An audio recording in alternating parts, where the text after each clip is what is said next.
कौतुक हुआ भैया। जैसे ही तेल में कपड़ा डुबोकर बाबा की पूंछ पर लगाना प्रारंभ हुआ तो यहाँ पर मेरे बाबा की पूंछ बढ़ने लगी।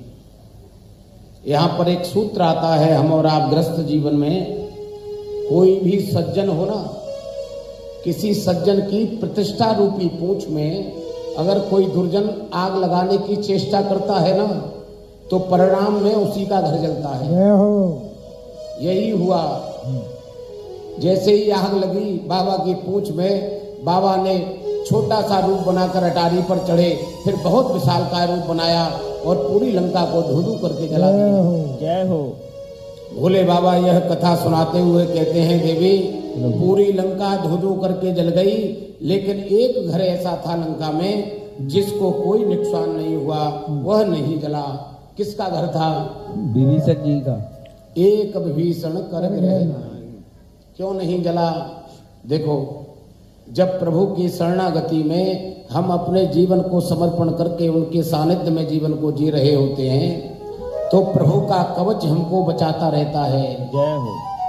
अनायास ही कोई दुर्घटना हो, परेशानी हो, बीमारी हो, कैसी भी विपदा आ रही हो, जब हम ठाकुर को मध्य में विराज कर शरणागति भाव से रहते हैं ना, तो जानते हो ठाकुर का कवच हमको बचाता है। जय हो। लंका नगरी में केवल एक ही सज्जन ऐसे हैं जिनका भजन का प्रताप ऐसा है भैया, जिससे रावण भी सुरक्षित है।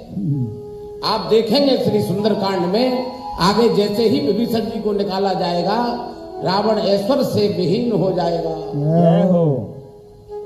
यह बात हमारे आपके लिए है। हमारे आपके परिवार में अगर कोई भजनानंदी है, भजन करता है, ठाकुर की सेवा करता है, स्वभाव से सज्जन है, तो उसका विरोध कदापि ना करें।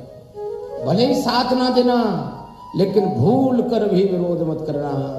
कारण जिसका विरोध करेंगे आप, उसको बुरा नहीं लगेगा, लेकिन जिसके सानिध्य में अपने जीवन को जी रहा है, उसको इतना क्रोध आएगा कि आपको जलाकर भस्म कर देगा। जय हो। इसलिए हमारे स्वयं के हाथ यह ध्यान रखें, किसी सज्जन के साथ अपकर्म ना करें। पूरी लंका धू-धू करके जला दी।